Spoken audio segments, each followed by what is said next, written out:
not knowing how we'll get through this test,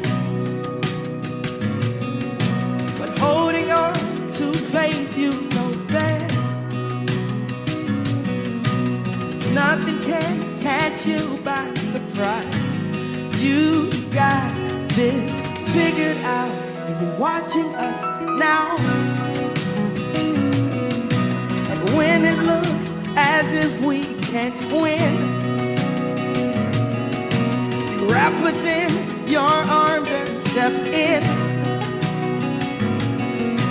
And everything we need you supply. You got this in control, and now we know that you made our way. When our backs were against the wall, and it looked as if it was over, you made our way. And we're standing here only because you made our way.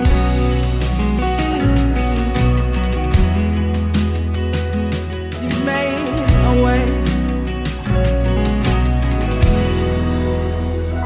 And now we're here, looking back on where we've come from. Because of you and nothing we've done to deserve the love and mercy you've shown, but your grace was strong enough to pick us up, and you made our way. When our backs were against the wall, and it looked as if it was over, Lord, you made a way. And we're standing here only because you made a way.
Good morning, Hope Church. We are glad that you tuned in with us today. Today is a special day because it's Mother's Day, and we're so glad that you're watching and joining in. We are the church, and we want to give a big, huge shout out, sending all of our love to all of the moms today. We love you. We are so thankful for you. We hope your day is special, and we just want to say thank you from Hope Church for being the super women, the super moms that you are. We love you so much. We have a special treat for you today, but before I tell you about that, I want to welcome all the first-time viewers. If this is your first time watching, thank you so much for being here. Whether someone has shared this on your timeline or someone invited you to watch, we're glad you're tuning in today. We just want you to engage. Feel free to leave comments in the comment section. If you see somebody's name pop up that you know, go ahead and make some comments to them and say hello. Send that wave emoji, those praise hand emojis, because we're about to have a time of praise and worship. We're about to sing together.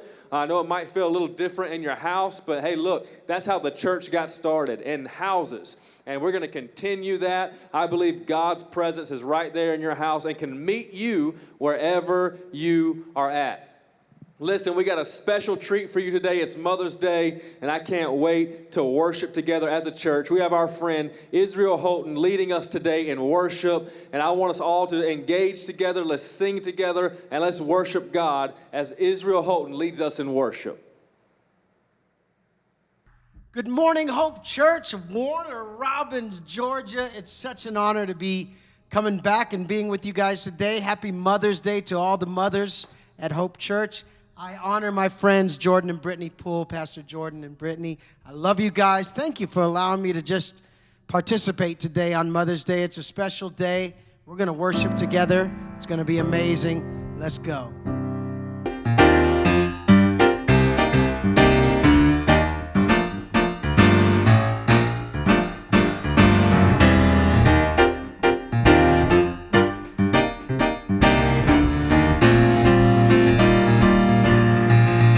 God is fighting for us. God is on our side. He is overcome. Yes, He is overcome. We will not be shaken. We will not be moved.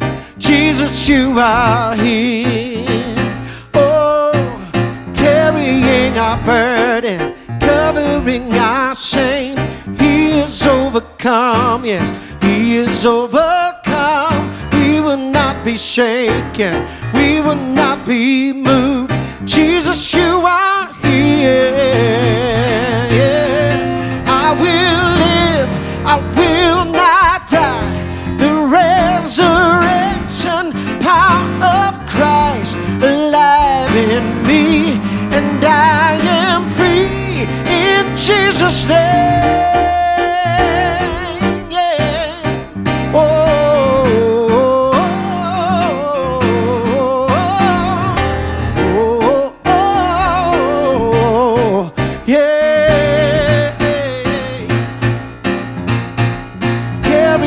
Our burdens, covering our shame. He is overcome. Yes, He is overcome. We will not be shaken. We will not be moved. Jesus, you are here. I will live. I will not die. The resurrection power of Christ alive in me, and I am free in Jesus' name. Oh, yeah. I will live. I will not die. I will declare and lift you high. Christ revealed, and I am healed in Jesus' name.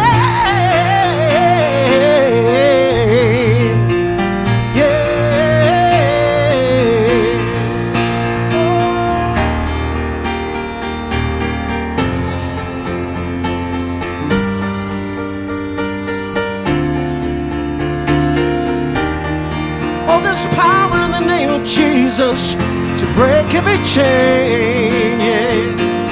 God is fighting for us, pushing back the darkness, lighting up the kingdom that cannot be shaken. In the name of Jesus, enemies defeated, and we will shout it out, say, God is fighting for us, pushing back the darkness, lighting up the kingdom that cannot be shaken. In the name of Jesus, the enemy's defeated, shout it out, shout it out. I will live, I will not die. The resurrection power of Christ alive in me, and I am free in Jesus' name. I will live, I will not die. I will declare and lift you high. Christ revealed, and I am healed.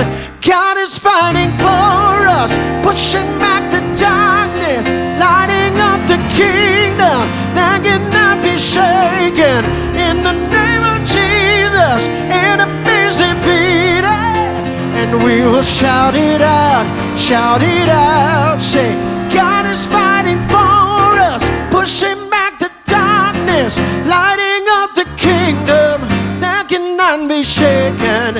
In the name of Jesus, enemies defeated, and we will shout it out, shout it out.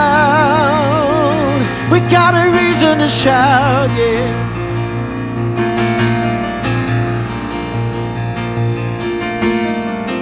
Got a reason to shout, oh. We're on the winning side, we're on the winning side. God is fighting for us, God is fighting for us. Yeah, yeah, yeah. Oh, oh, oh. I'm reminded of the story of the prophet who sent his assistant out, kind of see what was going on, and assistant walks out and realizes they're surrounded on every side. He does what a lot of us do, what I have certainly done, certainly in times like the ones that we're living in. He says, we're surrounded on every side. This is it. Like, it's over. It's done. Last rites. The prophet just, I believe the prophet just sort of chuckled as if to say, oh, you poor thing, you young thing. And he simply said this, God, open his eyes, open his eyes. The Bible says that when he opened his eyes, he realized that they were surrounded by the enemy, but surrounding their enemy was a much greater army. There are more with us than are against us. I believe that with all of my heart. So just this little pause here is just to be reminded. We really are on the winning side, and our response and our responsibility is to stand still and to see the salvation of the Lord. And I know that sounds so counter to what we're dealing with, but it may look like I'm surrounded, but I'm surrounded by you. It may look like I'm surrounded, but I'm surrounded by you, God. It may look like I'm surrounded, but I'm surrounded by you. Yeah, yeah. I'm surrounded by you. So this is how I fight my battle. This is how I fight my battles. This is how I fight my battles. This is how, yeah, this is how I fight my battles. This is how I fight my battles. Oh, I fight my battles. This is how, yeah, it may look like I'm surrounded, but I'm surrounded by you. Thank you, Jesus. It may look like I'm surrounded, but I'm surrounded by you. It may look like I'm surrounded, but I'm surrounded by you. So I will stand still, see the salvation of the Lord still. Watch you perform. I'll stand still and let you fight my battles. The battle is the Lord's, the victory is ours. Oh, the battle is the Lord's, the victory is ours. Yeah.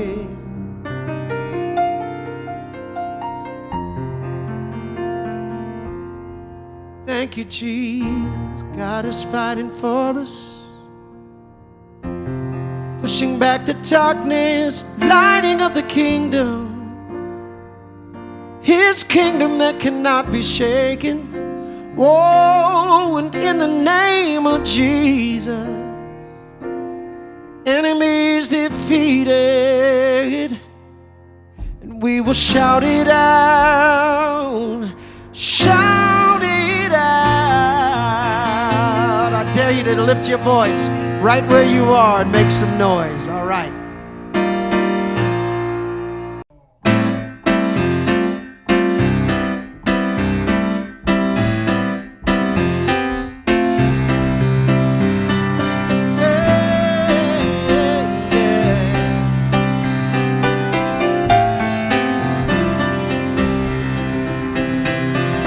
Water you turned into wine, open the eyes of the blind. There's no one like you, none like you. Oh, oh, oh, into the darkness you shine. Out of the ashes we rise. There's no one like you, none like you. Oh, come on and sing it. Our God is greater, our God is stronger. God, you are higher than any other. Our God is healer, awesome in power. Our God, our God. Oh,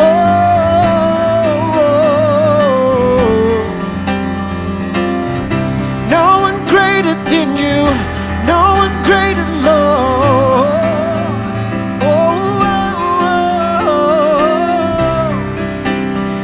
Yeah. Into the darkness you shine. Out of the ashes we rise. There's no one like you,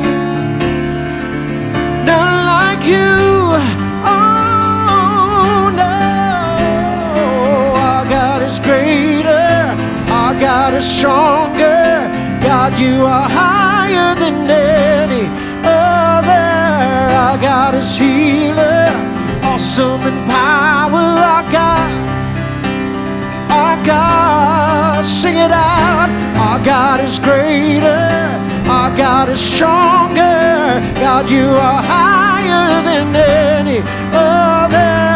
Our God is healer, awesome in power. Our God, our God. Oh.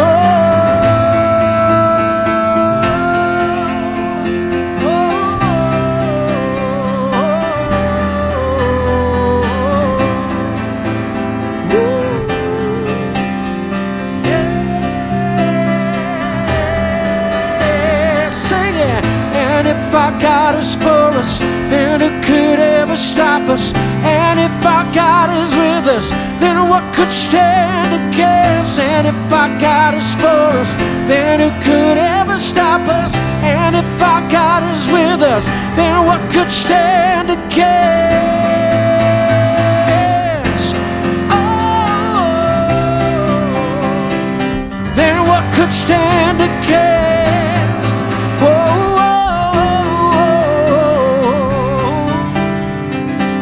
sing it again, singing. Our God is greater, our God is stronger. God, you are higher than any other. Our God is healer, awesome in power. Our God, our God. We sing, our God is greater, our God is stronger. God, you are higher than any other. Our God is healer, awesome in power, our God. Our God, yeah. And if our God is for us, then who could ever stop us? And if our God is with us, then what could stand against? And if our God is for us, then who could ever stop us? And if our God is with us, then what could stand against?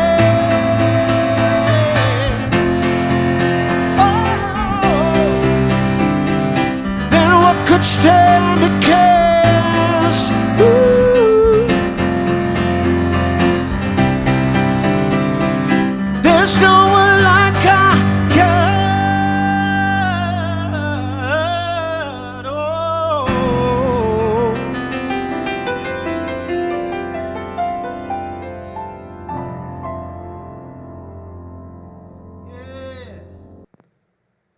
Man, what an awesome time of worship. Listen, don't go anywhere. I'm telling you, we have more worship in store for you. Israel's going to be back in just a little bit to lead us more in some more songs. So stay right where you are. Keep engaging with us. But listen, I want to move into a time of worship that's still worship. It's giving. It's called tithing and offering. It's something that we truly believe in. We believe in uncommon giving as a core value of our church. And you're going to see some ways to give on the screen below. And you can participate in generosity today. You know, your giving, your financial support of Hope Church has enabled us to do a lot in our community and throughout the nation during this time. And so from feeding people to honoring our healthcare workers to helping other churches during this time, your giving has made a difference. And I can tell you with 100% certainty that when you give, the church's finances are being used to bless other people. And so thank you for giving. We could not do this without your giving. And like I said, you're going to see those ways on the screen and ways you can participate. We wanted to honor some moms. It is Mother's Day, and so we wanted to honor some moms. We have some very special people who wanted to say Happy Mother's Day from Hope Church. And so I want you to take a look at this. Watch this. Happy Mother's Day. Love you guys. Happy Mother's Day. Happy Mother's Day. We love you, moms. Hi, happy Mother's Day. Love you. Bye.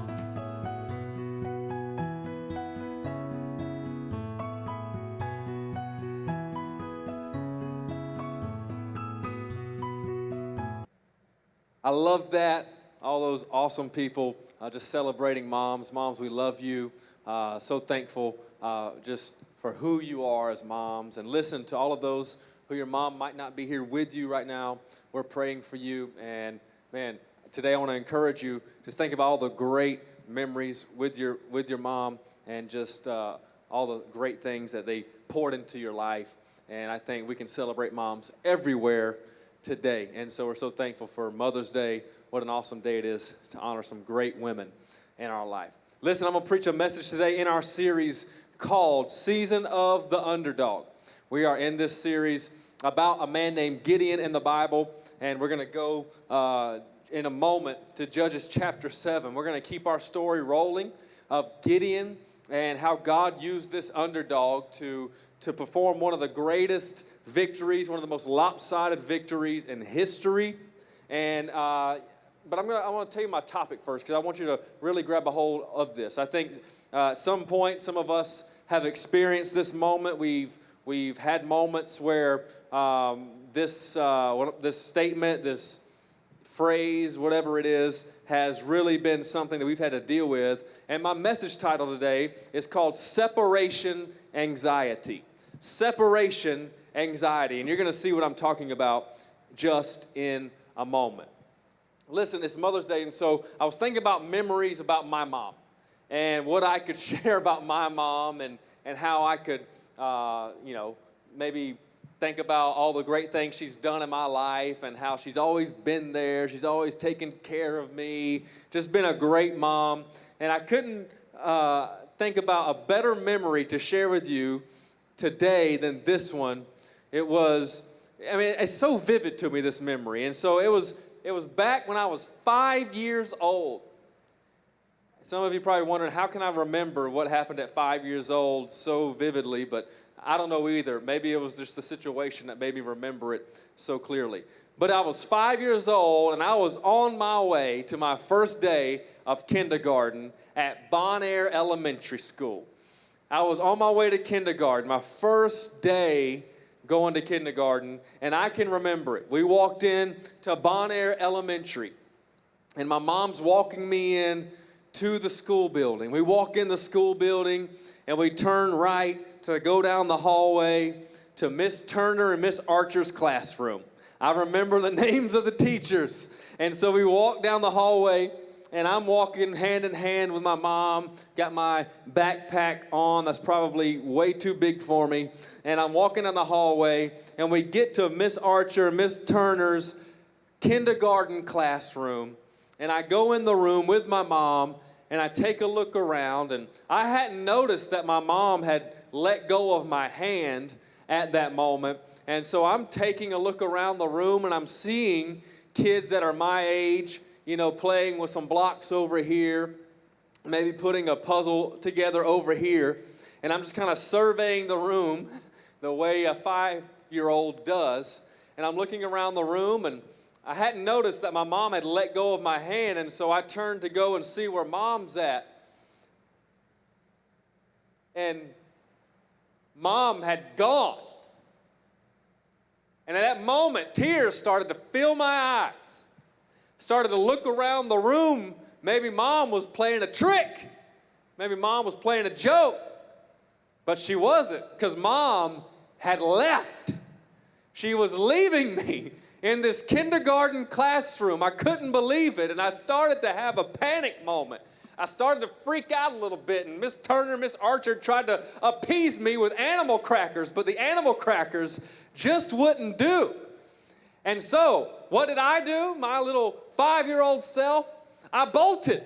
I left the room. I sprinted out of Miss Archer and Miss Turner's kindergarten classroom. I left. I sprinted out of that room to catch a glimpse of my mom going around the corner to leave the building. Here she is. I remember what she was wearing. That's how vivid I remember this. I remember it. She was leaving the building, going back to the car.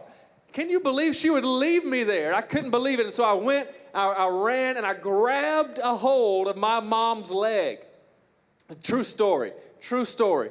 I grabbed a hold of my mom's leg. I didn't care who was looking at me. All the other kids coming down the hallway wondering if this was a prison break. I didn't care. I was grabbing a hold of her leg. I did not want to let go. I did not want to let go. So my mom had to walk me back down the hallway to the classroom with me attached to her leg, back to the classroom. Pried me off of her leg, got me back in the classroom, and all I can do now is focus on where Mom is. Because up until this point, all the moms out there, you know this, you're with your kids up until they start going off to school every day. You're with them every moment of every day until they leave to go to kindergarten. And now I'm not coping well with this because I've been with Mom. I don't want to leave Mom. And so I'm watching Mom like a hawk now at the door as she tries to back her way now out of the building. I wasn't having it. I sprinted out again, clamped onto her leg. They had to pry me loose. It was a dramatic scene, church. It was terrible. It was terrible.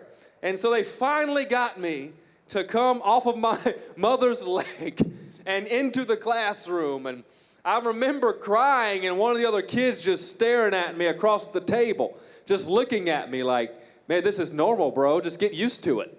All right, we got 12 more grades of this. And so I finally settled down, and I thought about that memory. I thought about that memory, and I thought about how I did not want to separate from my mom. I did not want to separate from what I always called normal. I didn't want to separate from that comfort. And so I chased Mom down, I clung to her. And what I didn't realize in my young mind is that the separation was necessary. It was necessary for me, because if I could not be separated from my mother, I would actually stunt my own growth. And for some of us, and for us as believers and as followers of Jesus Christ, I believe there is a bit of a separation anxiety that can come up in us when God starts to try and separate us from things that could actually hurt our growth if we do not allow Him to separate what needs to be separated from our lives. And I look at the story in Judges chapter 7, where Gideon now has rallied 32,000 people into his army. You can see the story in Judges 7 verse 1. It says, "Then Jerubbaal," or that is Gideon, "and all the people who were with him rose early and encamped beside the well of Harod, so that the camp of the Midianites was on the north side of them by the hill of Moreh in the valley." Verse 2, watch this. "And the Lord said to Gideon, the people who are with you are too many for me to give the Midianites into their hands, lest Israel claim glory for itself against me, saying, my own hand has saved me." Watch that now. Gideon has 32,000 troops with him. He has rallied 32,000 people to come and fight against this Midianite army. And God says, you got way too many people with you. Now, let me give you some perspective. You will see, just a little foreshadowing, you will see in Judges 8 that there was actually 135 enemy soldiers coming against them. 135,000 enemy soldiers coming against Gideon's people. Gideon has 32,000, and yet God says, you have too many. 32,000 with Gideon, 135,000 with the enemy. Yet God says, you have too many with you. Why does He say that?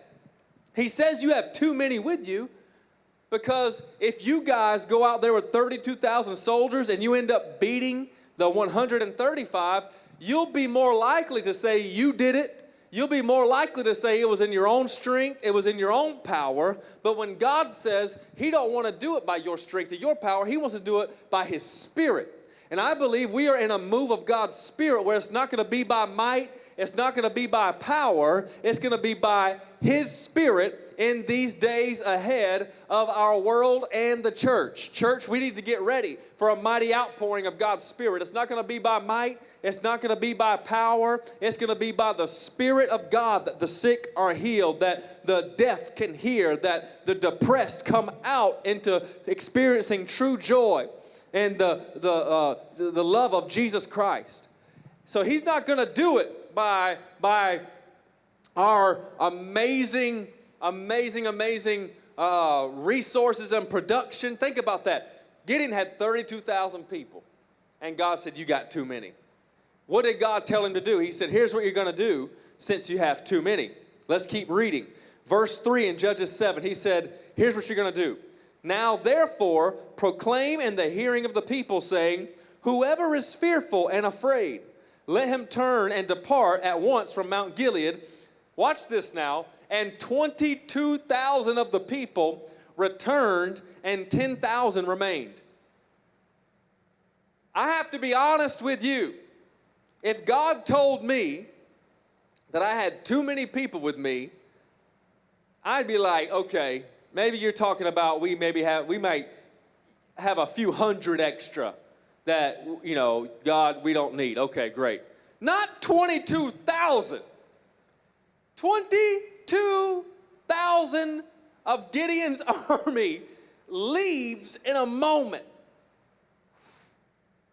Let that sink in for a moment, because Gideon thinks he's done a great job. And he has a great display of leadership by rallying that many people, 32,000 people.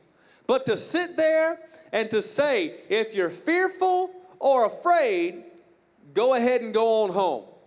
And to have 22,000 people say, yep, that's me, I'm going to dip on out.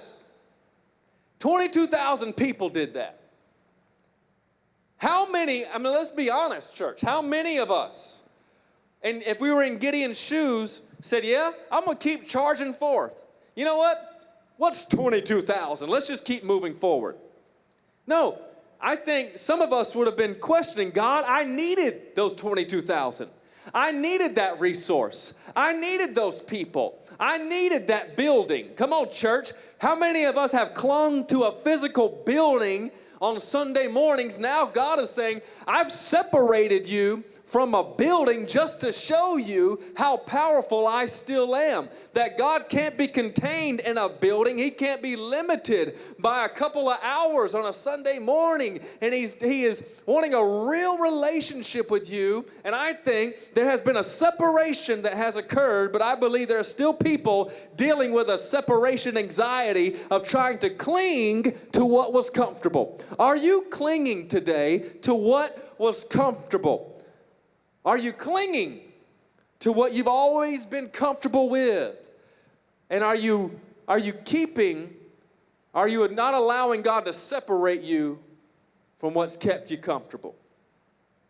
I got to be honest, if I'm looking at the scene that Gideon was looking at, seeing 22,000 people get up and go home, I'd probably be a little discouraged. And I'd be like, God, I don't know if I'm really called to this anymore. Let's just be honest, church.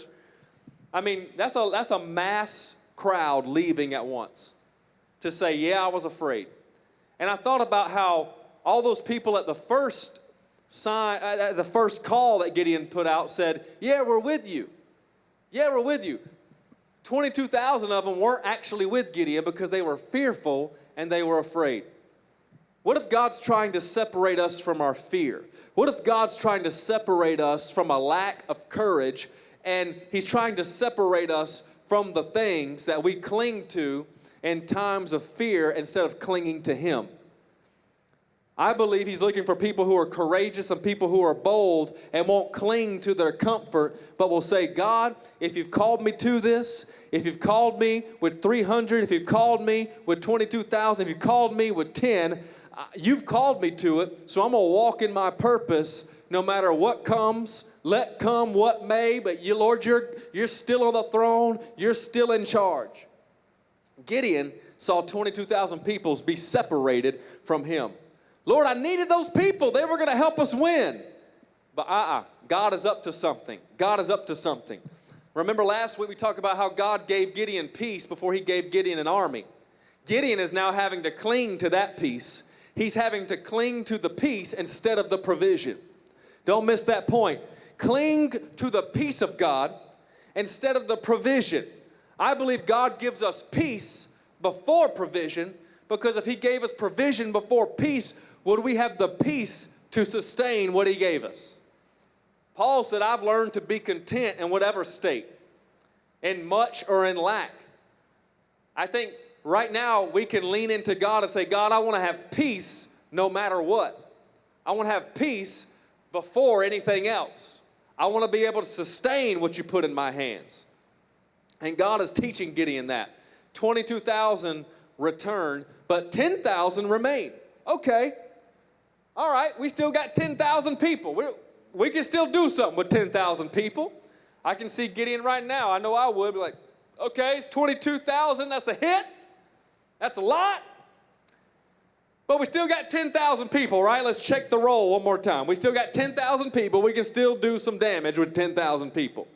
Nope. Not what God had planned. God said this to Gideon. Watch this in Judges 7, verse number 4. It says, the Lord said to Gideon, the people are still too many. Bring them down to the water, and I will test them there for you. Then it will be that of whom I say to you, this one shall go with you, this one, the same shall go with you, and of whomever I say to you, this one shall not go with you, the same shall not go. So he brought the people down to the water, and the Lord said to Gideon, everyone who laps from the water with his tongue as a dog laps, you shall set apart by himself. You shall set apart. You shall separate the ones who lap up the water like a dog. Likewise, everyone who gets down on his knees to drink. Watch this. In verse number 6. And the number of those who lapped, putting their hand to their mouth, was 300 men. But all the rest of the people got down on their knees to drink water. This is crazy. Then the Lord said to Gideon in verse 7, by the 300 men who lapped, I will save you and deliver the Midianites into your hand. This is amazing, because I'm going to point out something. The first separation was God separating the fearful. The first separation represents God separating us from walking in fear. The second separation had to do with focus. Let me explain. Because now God is saying, bring the men down to the water. Why would God have to tell Gideon to bring them down to the water to make a distinction? Because God was using what was in the men already to decipher who was going to move forward. Who was naturally just already focused, who was already geared towards the battle and not just burying their head in what was in front of them.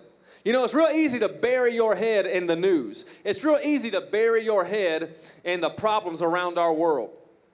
And God said, I want you to take the ones who get down on their knees. Follow me right here. Follow me. Those who get down on their knees. And those who just lap up the water, the ones who just bury their head, the ones who just get down on their knees and just bury their heads in the water, you're going to separate those. But those who are lapping the water up with their hands, those who are taking the water and they're lapping the water up like a dog, I want you to separate those. So there's a separation taking place. And why is God separating here? I believe that the group that's on their knees just into what's in front of them, burying their face in what's in front of them, are not focused. This was a military separation. This was a military distinction. Because by the ones who were cupping the water and lapping it up with their hands, they were just on the other side of the enemy. The enemy camp was right there near them. So the ones who were focused knew this. And the people who were focused realized, I can't just bury my head in the issues in front of me. I can't just bury my head right here. I got to be alert. I have to be aware. You know, I want to tell somebody right now, I'm alert, but I'm not alarmed. I'm alert, but I'm not alarmed. I'm on alert. I'm aware, but I'm not afraid. I want somebody to grab a hold of that truth right now. Yes, it's okay to be aware, but we don't have to live afraid. You can be aware, and we need to be aware of the times we're living in, like the sons of Issachar. We need to be aware, but we don't have to live afraid. And I believe the ones who were lapping up the water like a dog were the ones who were aware, the ones who were alert of the times they were living in and could better respond. Because if the enemy suddenly came up to this army while they were relaxing, the ones who were already in position could respond with a counterattack. But the ones who would just be on their knees, burying their heads in the water, couldn't see what was coming towards them. I believe the church is represented by the ones who are lapping up the water with their hands. The church has to be alert, but we don't have to be alarmed. The church needs to be aware, but we don't have to be afraid. We don't have to live afraid. We don't have to walk around thinking that the devil is going to take us out. We are the children of God. I'm covered by his blood. Jesus paid for my sins on the cross. He stretched his arms wide and said, it is finished. The devil is already defeated. All he can try to do now is deceive you, manipulate things. And I'm telling you, you don't have to give into it. You don't have to bury your head into the negativity. You don't have to bury your head into the lies of the enemy. You can stand ready. You can stay alert. You don't have to be alarmed. You can be aware, but you don't have to live afraid. And that's what I want to encourage somebody to live in this season. Live alert. You don't have to be alarmed. Live aware. You don't have to be afraid. And God told Gideon, by the 300 who lapped up the water, that's who I'm going to save you by. That's who That's who I'm going to use to deliver the Midianites into your hands. In other words, what God is showing us and what God is telling us by using the 300, he is telling us, watch this, I can do more with less. I can do more with less. And the people that Gideon sent home that day were 9,700 men. There go the 9,700 because he had 10,000 left, remember. 10,000 minus 9,700 is 300.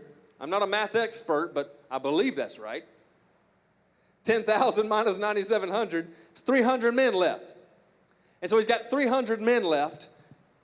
And it says in verse number 7, it says, by the 300 men who lapped, I will save you and deliver the Midianites into your hand. Watch this. Let all the other people go, every man to his place. So they took the provisions and their trumpets in their hands, and he sent away all the rest of Israel. Wow.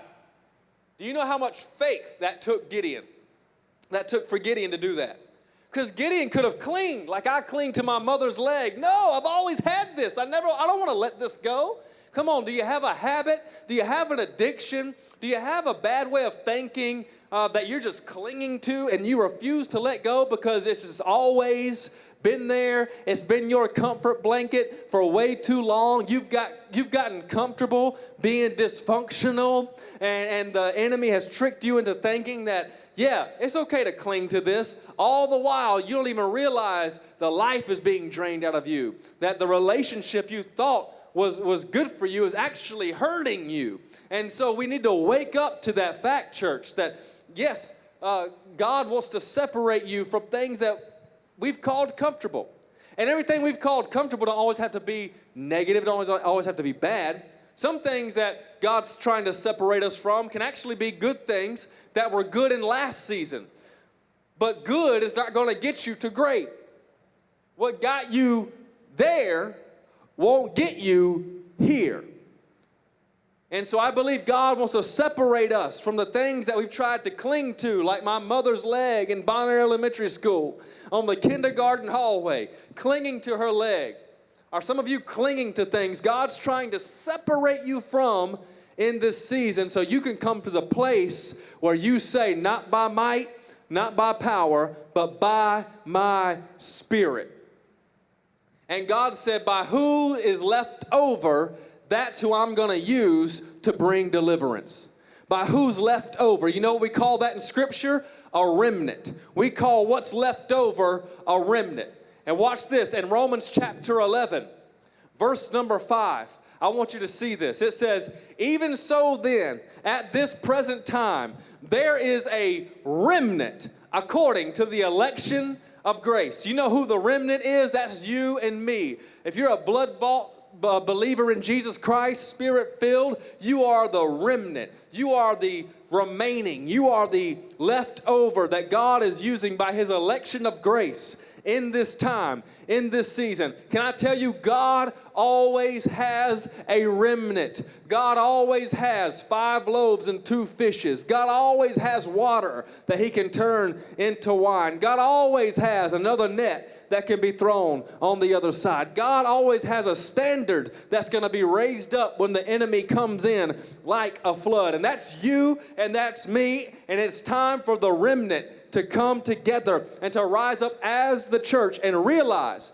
that I might not have it all and you might not have it all, but together we can move together and have it all. And so we can move in victory and we can move in peace and we can move in joy. It just takes each other realizing that we are necessary for the kingdom of God. God called us necessary, and he wants to separate us from the things that are not necessary in our lives. He wants to separate us from the things that we would kind of cling to and we think that we need to have it, but it's actually going to keep us from growth.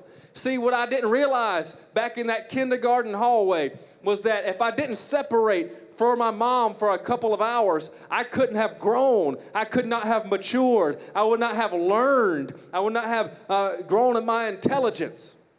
And I believe the same applies to the Spirit right now, is that some of us are clinging to something where God's saying, if you'll just allow me to separate you from that, there's growth on the other side. There's maturity on the other side. There's healing on the other side. And I love the fact that the Bible says in Judges 7, when Gideon sent the people home, in verse number 7, it says, God told him, let all the other people go. And here it is. Here's the question I wanted to ask you since we're talking about separation anxiety. God told Gideon, let all the other people go, every man to his place. My question to you is, what do you need to let go of right now? Is it bitterness? Is it resentment? What do you need to let go of? Is it a past pain or a hurt that you might not ever forget it, but you can at least forgive? God wants you to be able to move on in strength. That past hurt or that past pain, that turbulent time in your life is a part of your story. It's a part of your testimony. But you need to get healed from it. What do you need to let go of today? I want to pray for you. Father, I pray right now that you would help us as people to let go of what we need to let go of. We don't want any strings attached to our past. We don't want anything keeping us attached to things that are unhealthy. Lord, help us to learn to let go. And if you're watching this right now and you say, you know what, I want to let go of my old life and I want to step into a new life with Jesus Christ and I want to receive him today as my Lord and Savior. You know what? It's really simple. All you got to do is pray this prayer, repeat after me. Say, Jesus, I need you as my Lord and Savior. Come into my heart. Thank you for dying on a cross for my sins. I believe you were buried in a tomb, but on the third day, you were resurrected by the power of God. I'm yours and you are mine. I surrender my life to you, Jesus. Amen. Listen, if you just prayed that prayer, you just made a decision to let go of your old self and step into a new life with Jesus Christ. There's a text on the bottom of the screen right here. There's a phone number, 478-242-4633, and you can text the word Jesus, J-E-S-U-S, to that number, and our team is going to respond to you right now. If you just prayed that prayer and asked Jesus Christ to be Lord of your life, man, you got a great life ahead of you. It might not be easy, but it's going to be better because Jesus Christ is come to live on the inside of you, and his Spirit is alive in you today. We're celebrating the fact that you just prayed that prayer. You don't have to be ashamed. You don't have to not tell anybody. You should. This is a new day for you. You've let go of some things. And I want you to text that number that you see on the screen. Let our team know that we want to put some resources in your hand. We want to pray with you and just celebrate the decision you have made. And guess what? I can't think of a better way to keep celebrating than let's worship for a little bit. I want you to welcome back Israel Houghton as he leads us again in worship. Come on, let's worship together. Oh, thank you, Jesus.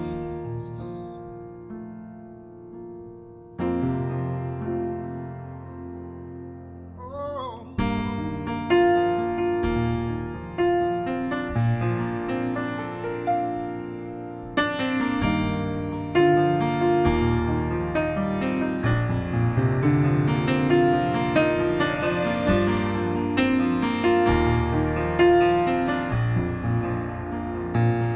There's nothing like your presence.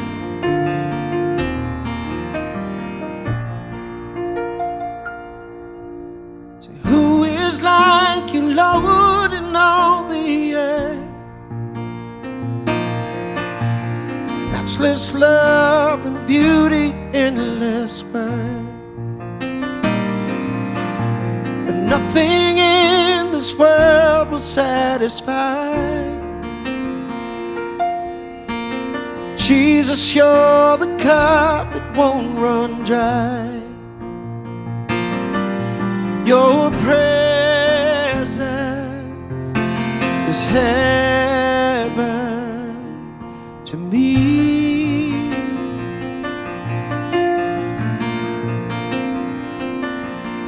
Your presence is heaven me.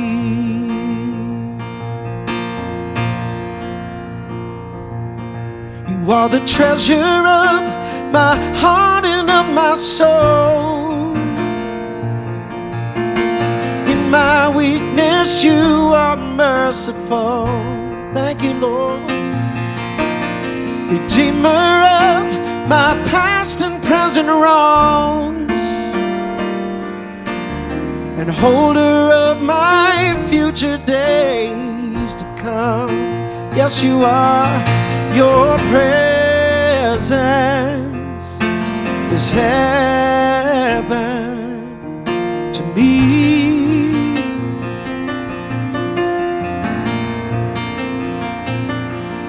Your presence is heaven to me. So we're singing, oh Jesus, oh Jesus. Your presence is heaven to me, oh Jesus, oh Jesus. Your presence is heaven to me.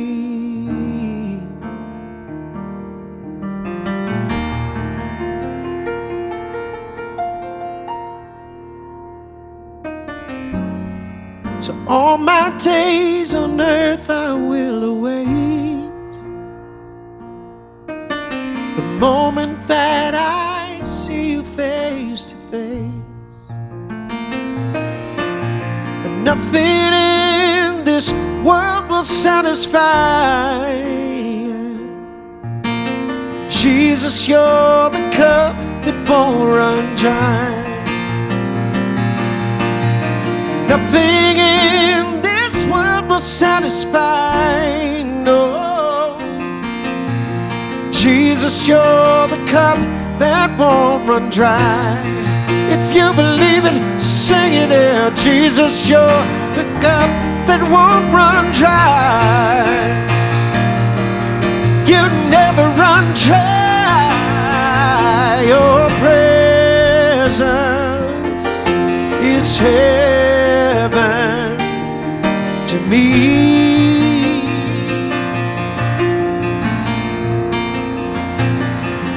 Your presence is heaven to me. Yeah. Oh, your presence is heaven to me. There's nothing like your presence.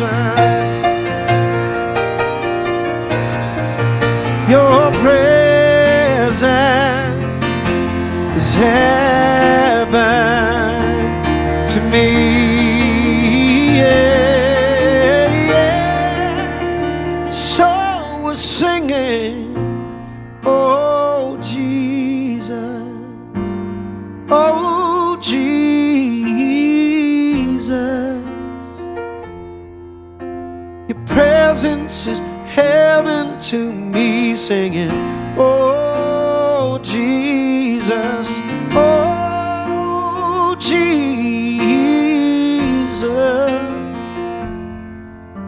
Your presence is heaven to me.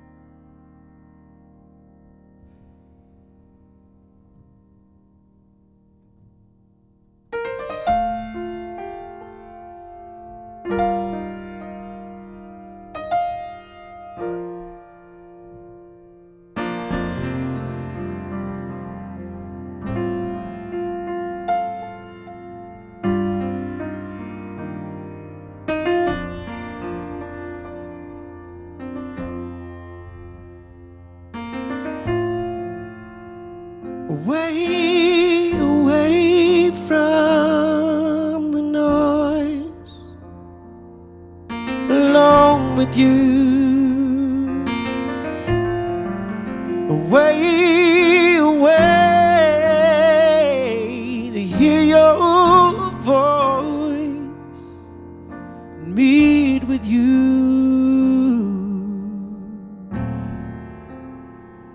Nothing else matters.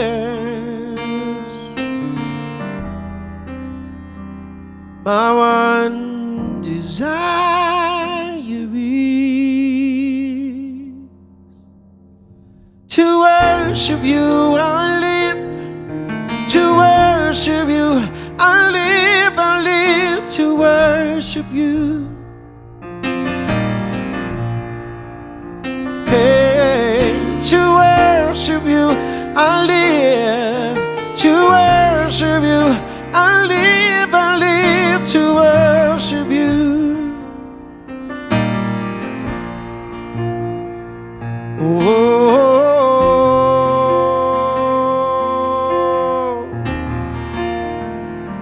oh,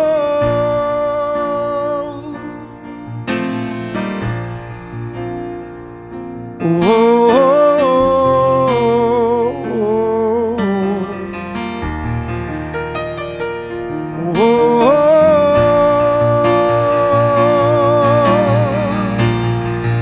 Can you sing it with me? To worship you, I live. To worship you, I live to worship you.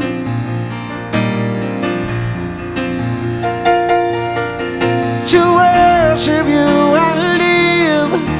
To worship you, I live to worship you. Yeah, yeah. All alone in this moment to worship you. I live to worship you. I live to worship you. Only you, Jesus. Hey, to worship you. I live to worship you. I live to worship you. Oh, you've done all you can do, said all you could say, cried all you could cry, and prayed all you could pray. Just say, oh,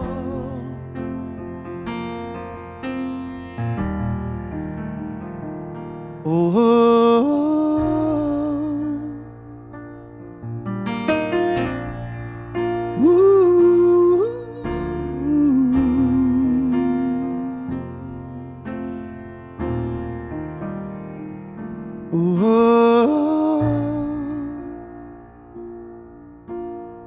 Sometimes we don't have the words we say.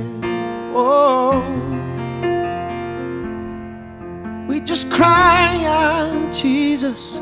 Oh,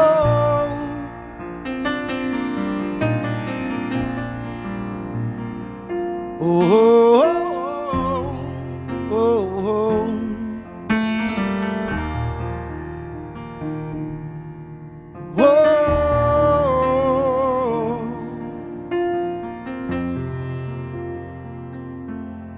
oh.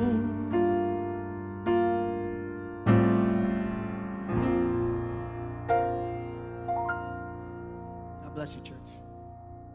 Hey everybody, Hey!